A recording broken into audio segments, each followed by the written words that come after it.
வலைக்கும் வரமத்துல்லாஹி வபரகாத்துஹு. இவங்க பயான் கேளுங்க, இங்கிலீஷில் இருக்கும். நான் அதுக்கு டிரான்ஸ்லேஷனும் கொடுக்குறேன். Constantly being hurt by others, maintain a pure heart.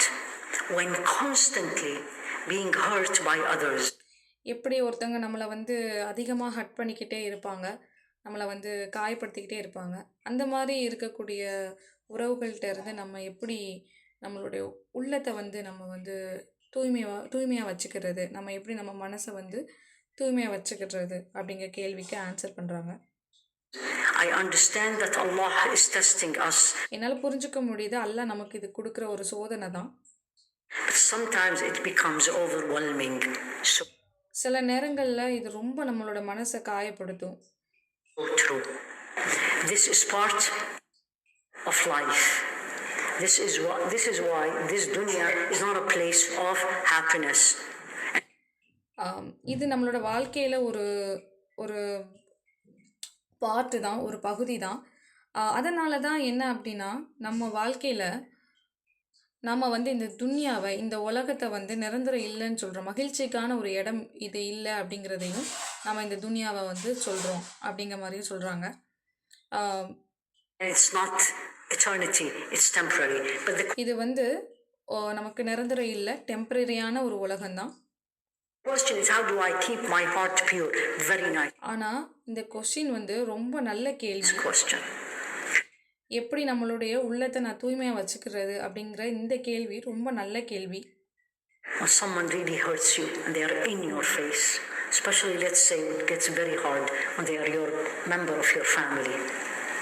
Sometimes, subhanallah, sometimes parents, sometimes siblings, and those that you cannot, I call them non-negotiable relationships.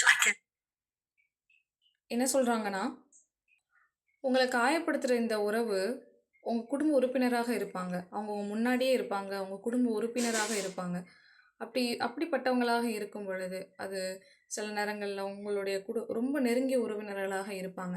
அப்படிப்பட்டவங்களை நீங்கள் என்ன செய்ய முடியாது அப்படின்னா, நீங்கள் தவிர்க்க முடியாது. அவங்கள நம்ம தவிர்க்க முடியாத ஒரு உறவாக தான் இருக்கும். I call them non-negotiable relationships. I can't sever it. I'm not going to go to Jannah. Make this dua. நான் அவங்கள முறிக்க மாட்டேன், ஏன்னா நான் அப்படி முறிச்சோம்னா நான் என்னோட சொர்க்கத்துக்கு நான் போக முடியாது அப்படின்னு சொல்லிட்டு இந்த துவாவை சொல்கிறாங்க. இங்கே ஒரு 3 சொல்யூஷன் கொடுப்பாங்க. அதில் ஃபஸ்ட்டு இந்த துவாவை நமக்கு சொல்கிறாங்க. ربنا لا تجعل في قلوبنا غلا للذين آمنوا. Ya Allah, do not allow my heart to have any ill feeling toward anyone, especially believers. Don't. Remember, intention is to keep your heart pure. I want to go to Allah with a pure heart, then my Jannah is guaranteed. 1, 2. அல்லாஹ், என்னோட இதயத்தை யார் மீதும் கெட்ட எண்ணம் ஏற்பட அனுமதிக்காதையா அல்லாஹ்.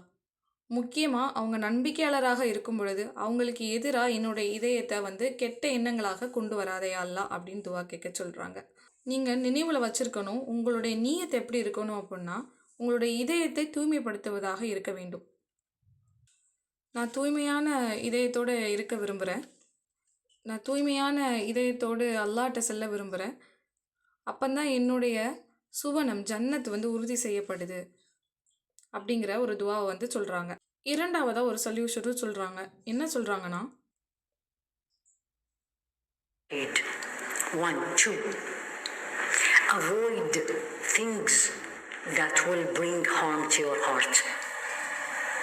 Stay away. Don't confront somebody and you know what they will say is going to be very painful. So protect your heart. இரண்டாவதாக அவங்க என்ன சொல்கிறாங்கன்னா, உங்களை காயப்படுத்துகிற மாதிரியான வார்த்தைகள் வருவதிலிருந்தும் உங்களுடைய இதயத்தை எது காயப்படுத்துதோ அந்த மாதிரியான விஷயங்கள்லேருந்து நீங்கள் தவிர்த்து இருங்க. அந்த மாதிரி உங்கள் மனதை காயப்படுத்துகிற மாதிரியான வார்த்தைகள் அவங்க செய்ய போகிறாங்க, சொல்ல போகிறாங்க அப்படின்னாலும் அவங்கள்ட்ட இருந்து நீங்கள் விலகி இருங்க. அவங்க அந்த மாதிரியான வார்த்தைகளை உங்களுக்கு விட்டாலும், ரொம்ப உங்கள காயப்படுத்துற மாரியான வார்த்தைகள அவங்க விட போறதா இருந்தாலும் விட்டாலும், நீங்க அவங்க கிட்ட இருந்து விலகி இருங்க. மீன்ஸ் அவங்க என்ன சொல்றாங்கன்னா, நீங்க அவங்க கிட்ட இருந்து சண்ட போடாதீங்க. அவங்க கிட்ட இருந்து எந்த வாக்குவாதமும் பண்ணாதீங்க. அவங்கள்ட்ட இருந்து விலகி இருங்க அப்படின்னு சொல்றாங்க. Away. Don't confront somebody and you know what they will say is going to be very painful. So protect your heart. If it comes to your heart, keep making this dua. Third order from Allah, it's in Surah An-Nur. فَاعْفُوا وَاصْفَحُوا أَلَا تُحِبُّونَ أَن يَغْفِرَ اللَّهُ لَكُمْ. Forgive and pardon. Don't you want Allah to forgive you? 3வதா அல்லாஹ் என்ன சொல்றான் அப்புட்ன்னா, இது சூரத்துல் நூர்ல அல்லாஹ் சொல்றான். என்ன அப்புட்ன்னா, அல்லாஹ் உங்கள மன்னிக்கணும்னு நீங்க விரும்புறீங்களா? அப்படி விரும்புறதா இருந்தா, நீங்க அவங்கள மன்னியுங்க. அவங்கள வந்து அவங்களுக்காண்டி விட்டு குடுங்க. அப்படின்னு அல்லாஹ் சொல்றான். மன்னியுங்கள், புறக்கணியுங்கள் என்று அல்லாஹ் சொல்றான். அந்த இத நீங்க வந்து ஃபாலோ பண்ணுங்க அப்படின்னு சொல்றாங்க.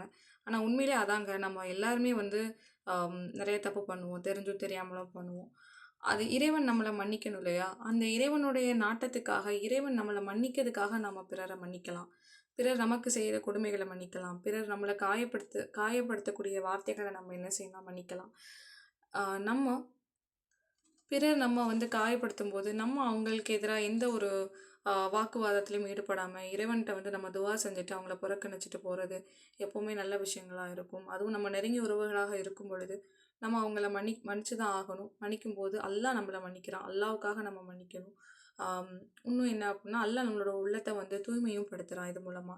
இன்ஷா அல்லாஹ், அல்லாஹ் வந்து உங்களுக்கும் எனக்கும் ஆம் அருள் செய்வானாக என்று துவா செய்வதாக எனது உரையை முடிக்கிறேன். அஸ்ஸலாமு அலைக்கும் வரஹ்மத்துல்லாஹி வபரகாத்துஹு.